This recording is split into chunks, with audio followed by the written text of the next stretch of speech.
Let's be real. Life is amazing. It's beautiful. It's also a hot mess. And one day you can wake up and you can feel like, hey, I got a grip on things. Things are going pretty well. Next day you can wake up and feel like you're drowning in overdue bills. You have all these bad habits. You have toxic relationships. Your tummy fat is falling a little bit more over your waistband. Sound familiar? Well, welcome to be a human. That's the way that we all are. The good news is that you can turn your life around. You can be the person to unfuck your life. No matter how deep you feel like you're in the trenches, you can turn it around. It won't be something that's going to happen overnight. So if you just think, oh my gosh, I'm going to get my life together overnight, it ain't happening. It won't be very easy, but if you're willing to put in the work, I don't know if there's a better thing that you should be doing than trying to put your own life back together. And so I'm going to give you the 8 different steps, the roadmap to reclaiming your life no matter where your life is, okay? The first one, which is probably the most important, is to own it. If you take nothing else from this list, take this. You are the only person responsible for fixing your life. Everything that happened to you in your past, everything that happened to you in your childhood, not everything was your fault. Some things happened. Some things were done to you. Some things you could not avoid. But even though they weren't your fault, they are still your responsibility to deal with. But if you sit around and you're just waiting for an apology for somebody, or you're wanting some sort of closure, or you're waiting for someone to come and save you, you're going to be waiting forever. And so at some point, you've got to look and go, if someone's going to fix my life, it's going to be me. And I didn't want these things to happen in my past, but this is the cards I've been dealt, so I've got to do something with it. The only way forward is to take radical responsibility.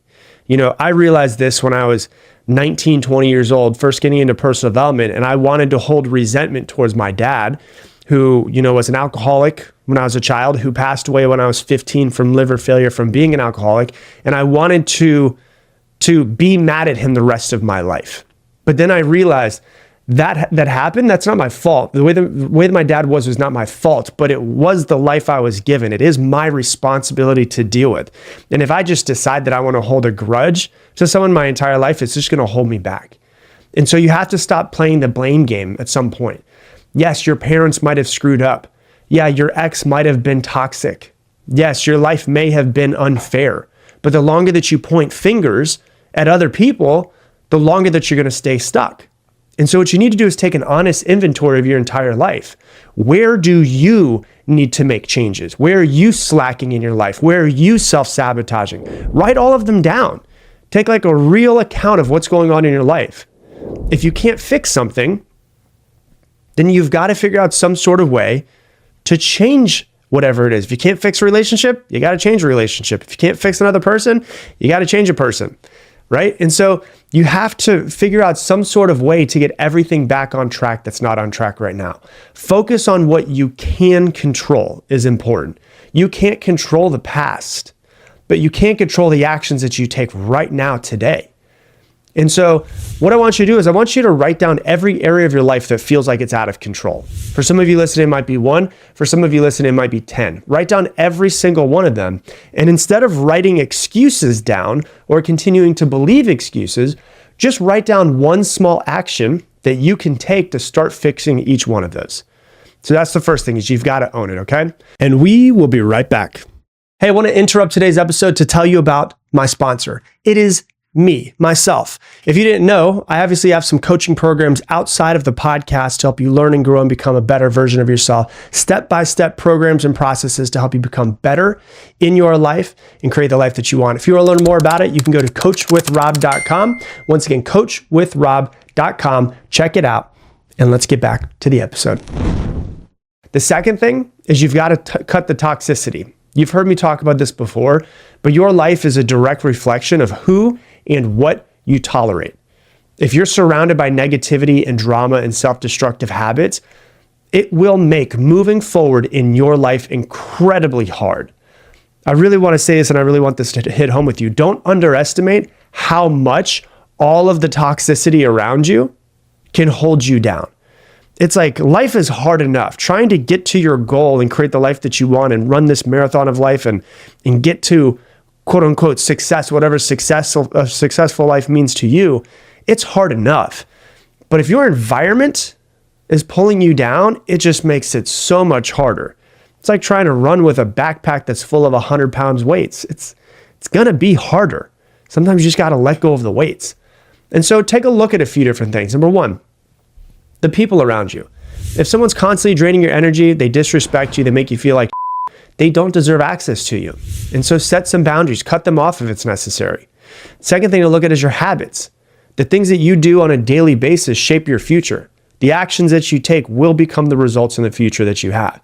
If your habits include binge drinking or mindlessly scrolling or procrastinating or worrying or holding yourself back, then you're the one that needs to change it. And then look at your environment, what's around you. Your surroundings really matter. If you have clutter, if you have chaos, if you have bad energy that keeps you stuck, whatever it might be, clean up the space mentally and physically. Change your scenery in some sort of way. All of these things affect your mental health in some way. And there's nothing more important than your mental health. And so I want you to think of, identify one toxic person or habit or thing in your environment that you need to remove from your life and start distancing yourself today. So that's number 2. Number 3, just get your money right. Okay? At some point, you got to realize you're an adult. You're in the money game. You have to use money in your life if you're going to live in society. So you've got to get it right in some sort of way. If you're constantly stressed out about money, you're giving up your peace. You're giving up your freedom and your power as well. Getting your finances together isn't about being rich. It's about not living in survival mode anymore. And so you've got to face your numbers in some sort of way. Ignoring your bank account won't make the problem go away. I remember for me, I used to hate checking my bank account when I was 21, 22 years old because I never knew if I'd have a few $100s or if I would have overdraft fees of a few $100s. So you've got to check your balance. You've got to understand your credit, your debits. You've got to get clear on where your money is going. And I recommend that every single person, because I know so many people don't do this, actually create a real budget that works. If you need help creating a budget, go on YouTube, look up how to create a budget and follow someone's YouTube video to do it. It'll take you maybe an hour to do. And then as you do it, cut all of your unnecessary expenses, like your Amazon purchases.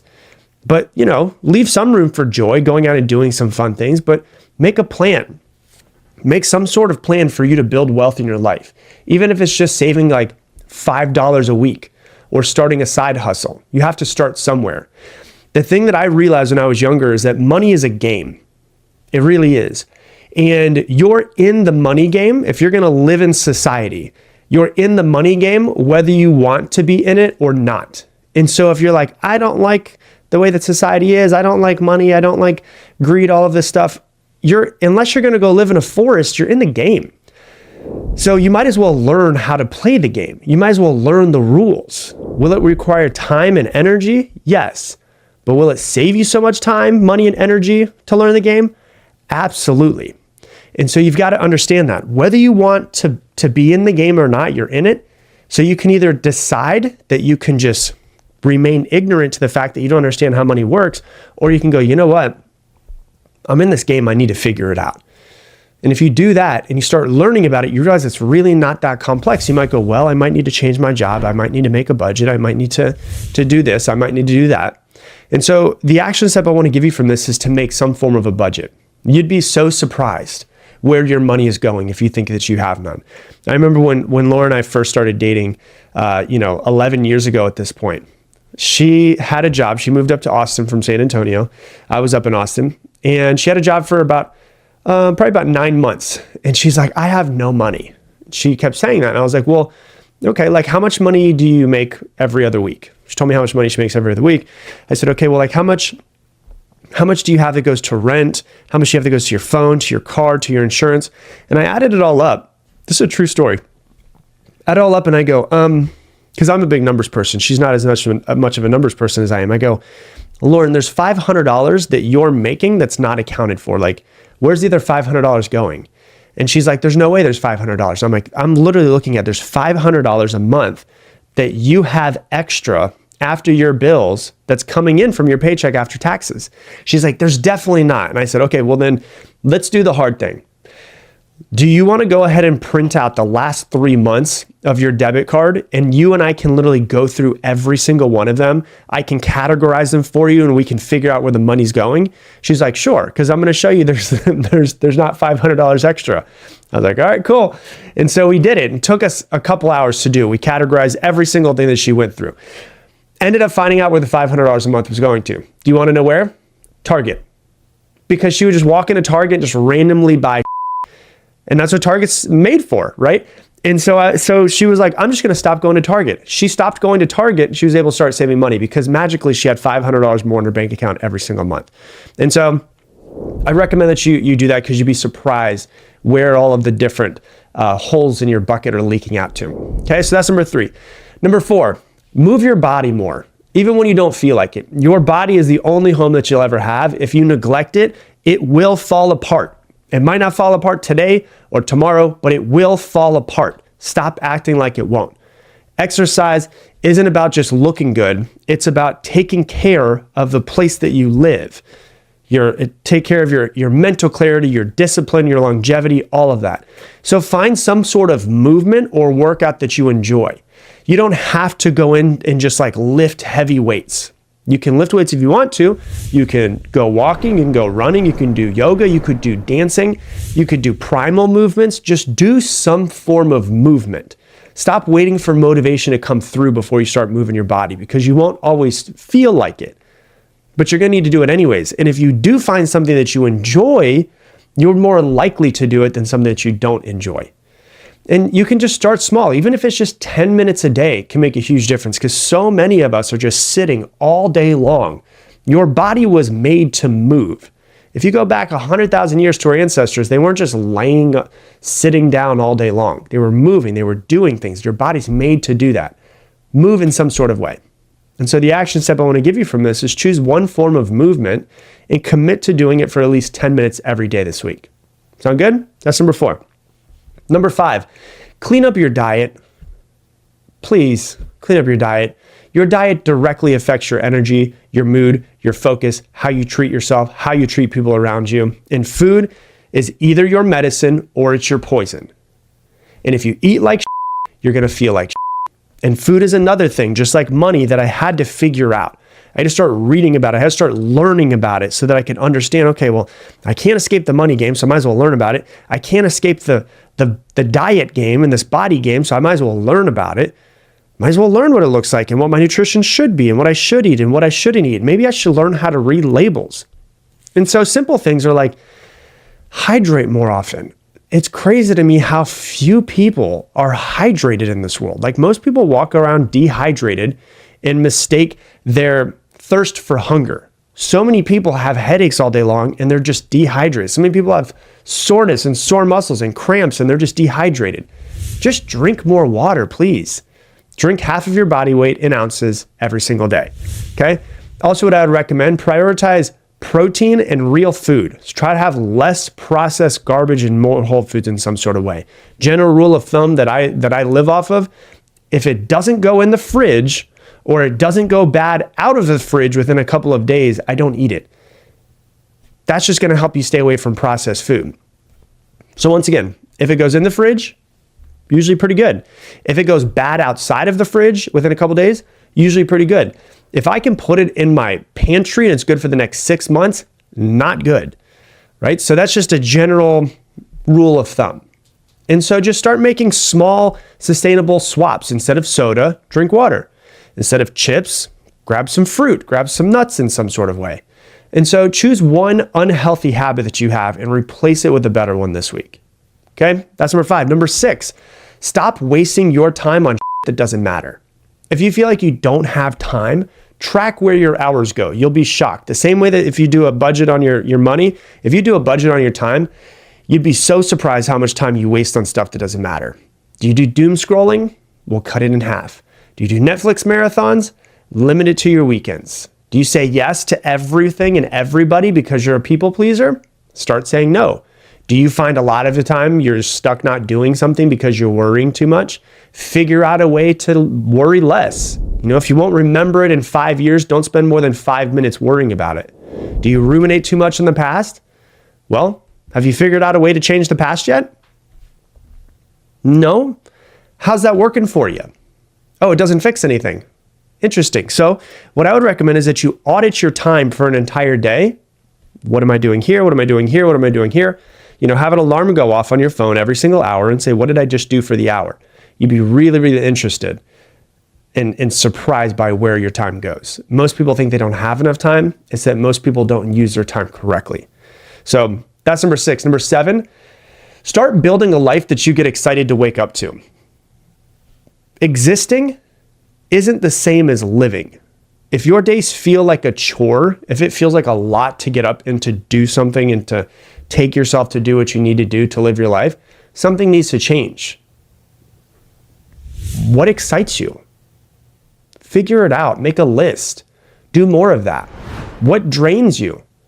Make a list. Do less of it. Stop waiting for someday. Just start today in some sort of way.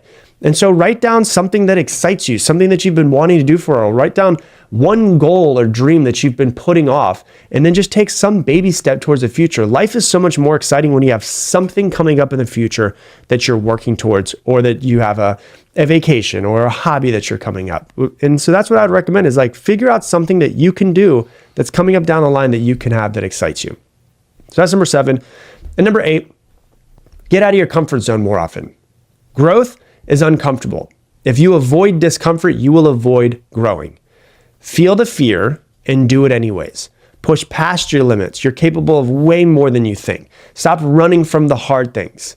The only way out is through. And so sometimes you just need to go, this thing that I kind of want to do, it also kind of scares me. It's also really out of my comfort zone. Screw it. I'm going to do it anyways. So find one thing that excites you a little bit, but also kind of scares the crap out of you. Figure out what it is, and then take that leap. So with the bottom line of all of this is getting your life together isn't about being perfect. It's about progress. And I say this all the time, but Tony Robbins says progress equals happiness. Whenever I am, for myself, but also around other people who are progressing in some sort of way, they're always so much happier because they feel like they're growing and they're moving in the right direction. They've got something to look forward to in the future. One step leads to another. So you've got to start somewhere. And before you know it, if you do these little tiny things, you're no longer stuck. So I want you to figure out right now, what's your first move? Say it out loud to yourself right now. Pick one and do it today. What is one action that you can do today? Your future self is counting on you. Everyone around you, your family, they're all counting on you. What can you do to create the life that you want? Hey, thanks so much for watching this video. Based off of what you have been watching recently, YouTube thinks this video is the best one for you right now. And if you want to make sure to never miss another video, hit that subscribe button, and I'll see you on the next video.